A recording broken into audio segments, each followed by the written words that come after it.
English Literature Revision for Conflict and Power Poetry. Session 1, Ozymandias. Some general advice for you. Don't focus on what you can't do. You are not expected to teach yourself new material. Use this time to revise and prepare revision materials. These will be incredibly useful in Year 11. Set yourself 1 or 2 tasks that you want to achieve and do them. Try a variety of different activities. You might decide to just do online tasks using Seneca Learning or Sam Learning. You might try some written work the next day. You might choose the following day to make some revision materials. Mix it up so you're doing a combination of different activities. A reminder to use the revision aids in the shared area. So if you go into File Explorer, click on Pedmore Shared Area, the Q Drive, select English and Student Write, and you will find a Year 10 Home Learning folder and a Year 11 Revision Aids folder, and that has everything that you need for your GCSE English Language and English Literature exams. Also a reminder of the Sam Learning website and Seneca Learning website that you will be signed up to by your teacher. And remember, in terms of the poems, it's really important that you understand what each of them is about. You can also use BBC GCSE Bite Size, and all of the poems are listed there with activities. But choose one poem to focus on at a time, and make sure for each poem you can explain what it is about. You can link the poem to different ideas, different themes. You can select 3 or 4 key quotations from each poem and annotate them and explode them, creating them into revision cards that you can then learn ready for the exam. And obviously keep revisiting those and testing your memory recall. And then to challenge yourself even further, explore wider reading and contextual information. And there are lots of resources in that home learning folder to help you. Ozymandias by Percy Bysshe Shelley. I met a traveller from an antique land who said, 2 vast and trunkless legs of stone stand in the desert. Near them, on the sand, half sunk, a shattered visage lies, whose frown and wrinkled lip and sneer of cold command tell that its sculptor well those passions read which yet survive. Stamped on these lifeless things the hand that mocked them and the heart that fed, and on the pedestal these words appear. My name is Ozymandias, King of Kings. Look on my works, ye mighty, and despair. Nothing beside remains. Round the decay of that colossal wreck, boundless and bare, the lone and level sands stretch far away. So some information about Shelley. Shelley was a romantic poet who became famous after his death. He wrote this poem in 1817 after hearing about how an Italian explorer had retrieved the statue from the desert. The narrator meets a traveller who tells him about a statue standing in the middle of the desert. It's a statue of a king who ruled over a past civilization. His face is proud and he arrogantly boasts about how powerful he is in an inscription on the statue's base. However, the statue has fallen down and crumbled away, so that only the ruins remain. So Ozymandias, otherwise known as Ramesses II, was a ruler of ancient Egypt and died in 1213.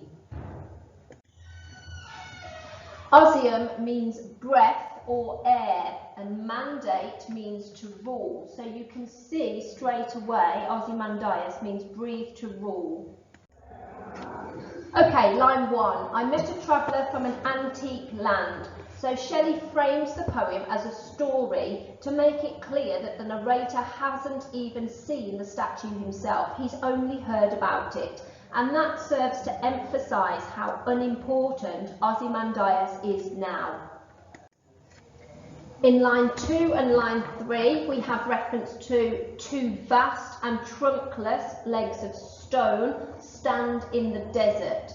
So trunkless, first of all, means without torso. So we've got this emphasis now on the size and stature, but also the fact that this statue is incomplete. And the fact that it stands in the desert suggests that this absence of life and vitality. It's in this remote place where nothing survives. In line 4, we have reference to a shattered visage, a visage being a face. This is ironic, the fact that even a powerful human can't control the damaging effects of time. In line 6, we have a sneer of cold command.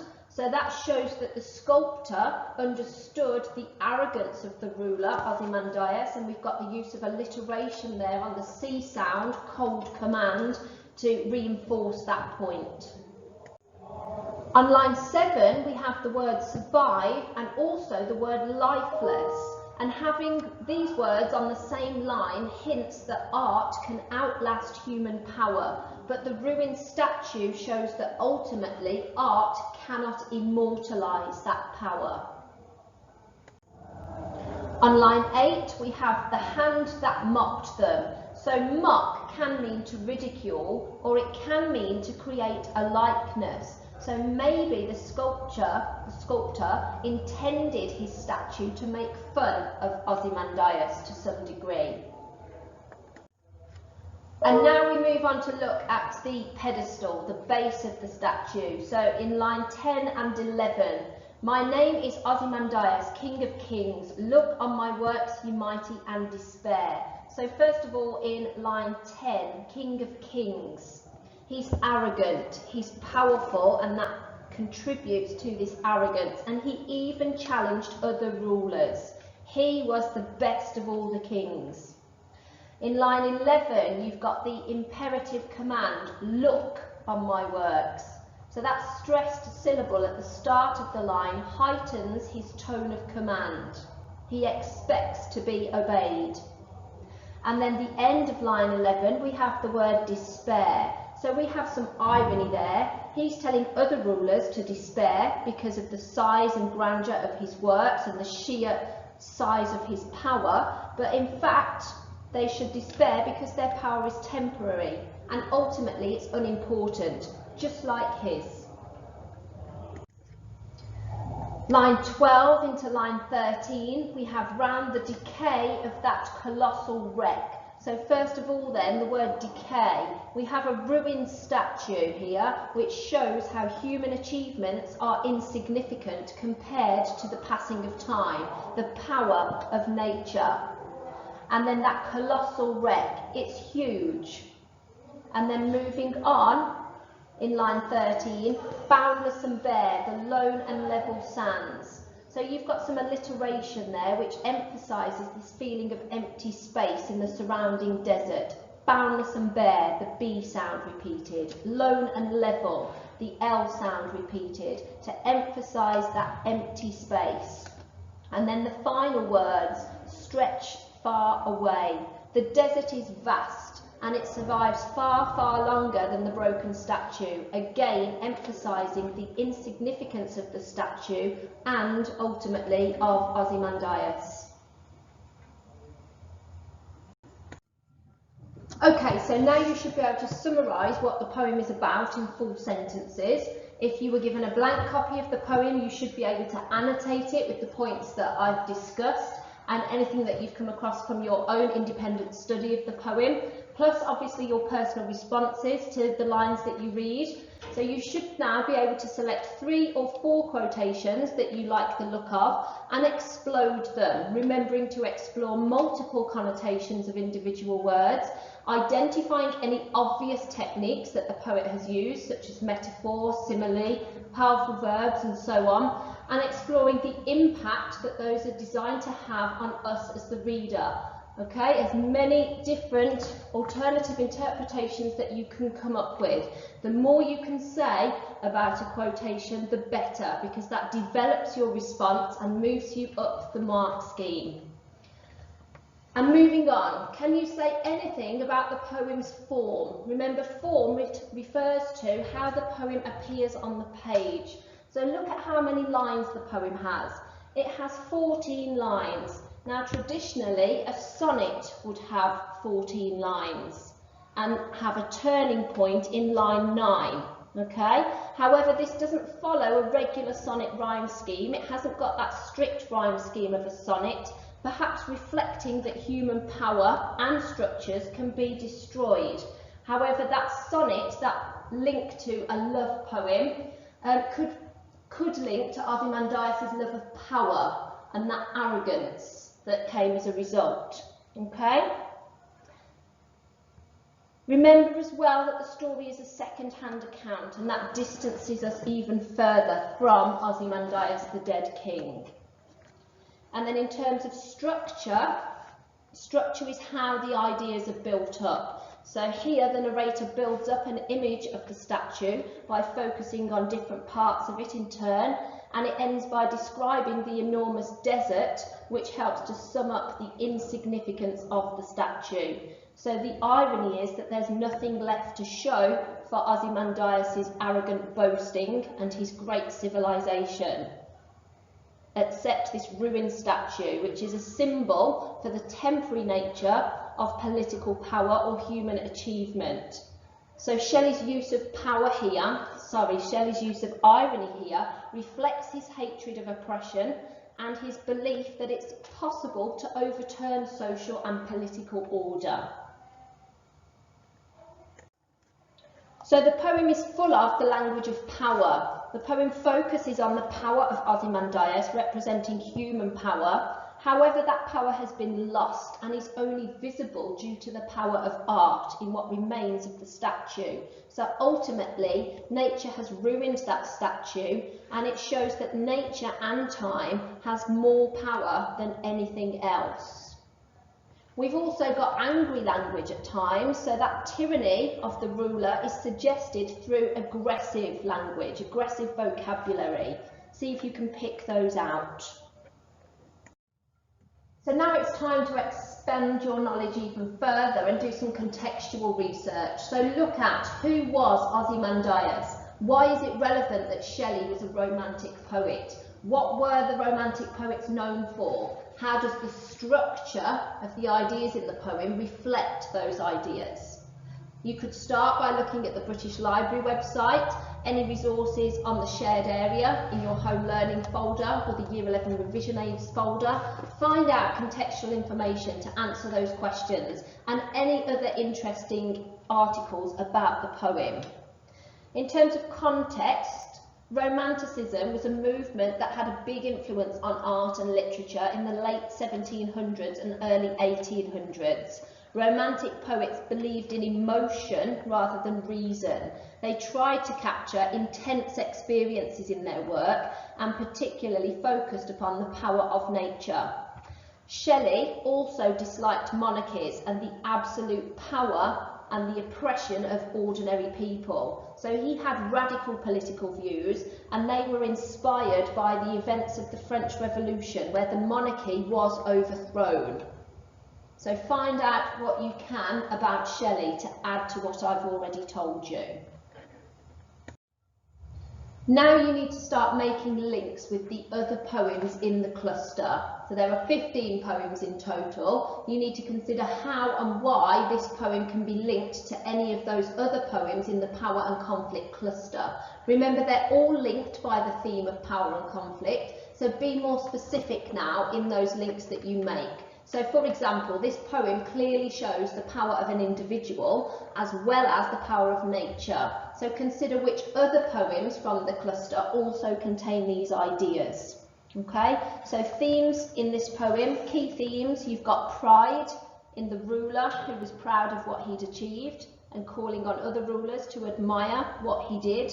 You've got arrogance, seen in the inscription at the base of the statue, where he believed he was the most powerful ruler and nobody else could compete. He thought he was better than everybody else.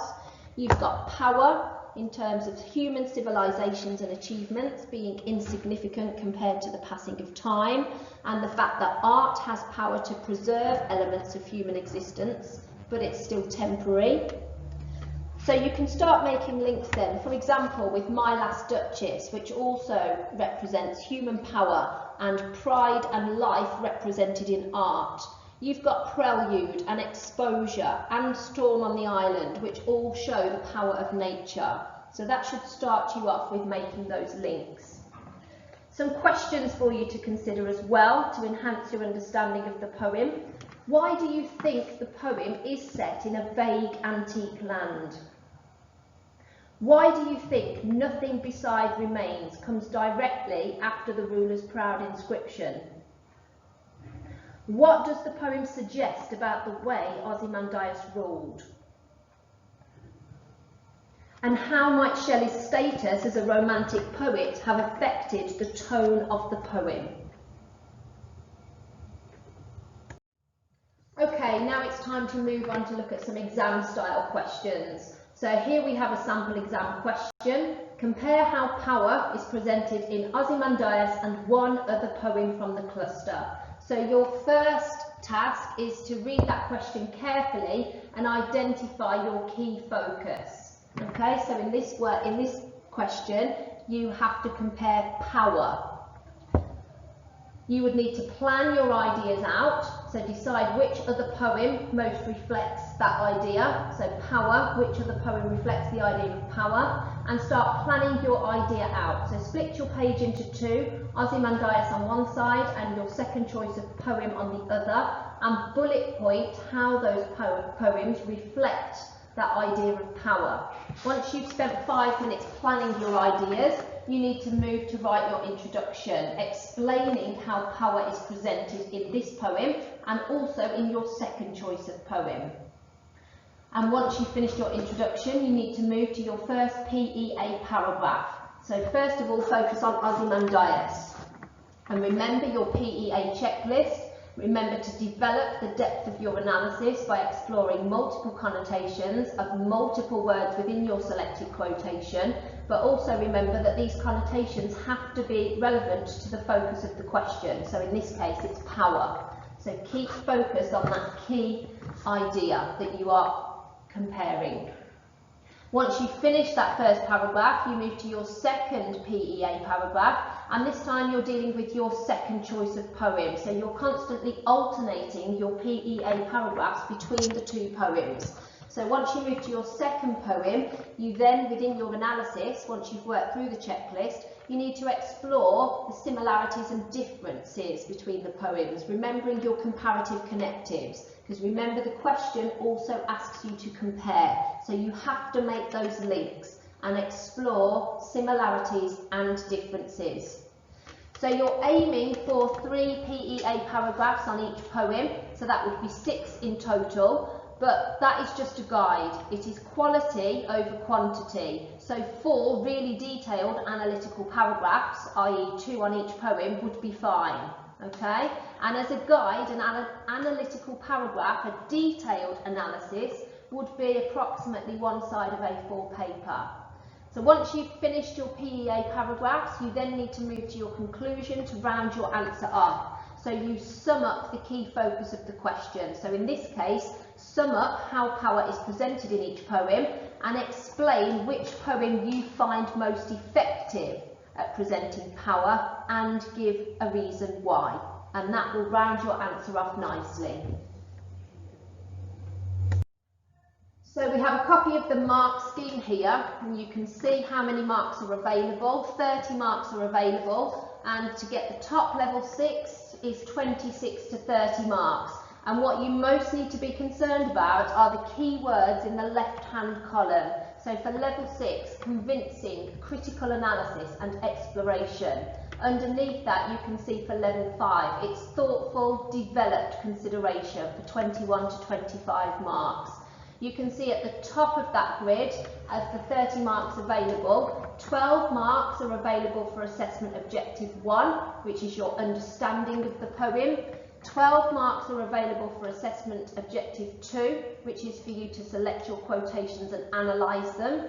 And then 6 marks are available for assessment objective 3, which is the context. Okay, and remember, context refers to what life was like at the time, so the historical context and influences, as well as how ideas change and develop within the text. So if something starts off at the beginning of the poem and then completely changes by the end, that is a contextual change. But like I say, you need to refer to the keywords for each of those level criteria, and you can see that to secure your level 5 and above, your answer has to be thoughtful and developed. So this means that your analysis is detailed. So when you are working through your PEA checklist, it's really important to focus on the close analysis of lots of keywords within your selected quotation and exploring all of those possible alternative interpretations, because the more that you can develop your response of one quotation, the more you can move up the mark scheme. It's much better to say lots about one quotation than to say brief detail about lots of quotations, if that makes sense, okay? So you need to say a lot about a little. Lots about one quotation, as much as you possibly can. Alternative interpretations and close analysis is key here to moving you up the mark scheme. So here we have the mark scheme for level 3 and level 4. So in order to get your level 3, which is 11 to 15 marks, you have to explain your ideas and you have to structure them in a logical way. So that means your PEA paragraphs. And then in order to move up to your level 4, you have to demonstrate a clear understanding. So you are focusing on the comparison and you are developing your detail to show that you understand the poems, okay? And obviously, in order to secure your pass grade or higher, you need approximately half marks or higher. So you are all aiming for a minimum of 15 marks, so a top level 3 and above, in order to secure your pass.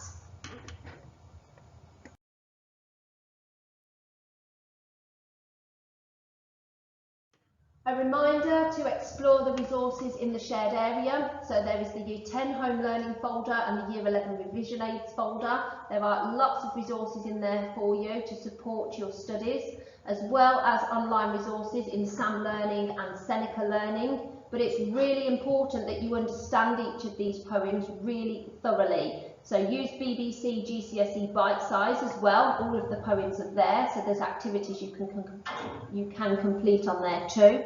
Deal with one poem at a time. Make sure that you can explain what the poem is about. You can link the poem to different ideas and themes in different poems. You can select 3 or 4 quotations, annotate them and explode them with close analysis and alternative interpretations. Put them onto revision cards and start learning them. Keep revisiting them to aid your memory recall, and then challenge yourself and do a little bit more work on the wider reading and contextual information, possibly looking at the British Library. And finally, feel free to email your teacher at any time, send pictures of your revision resources so that we can see what you've been getting on with and give you feedback to keep moving you forward.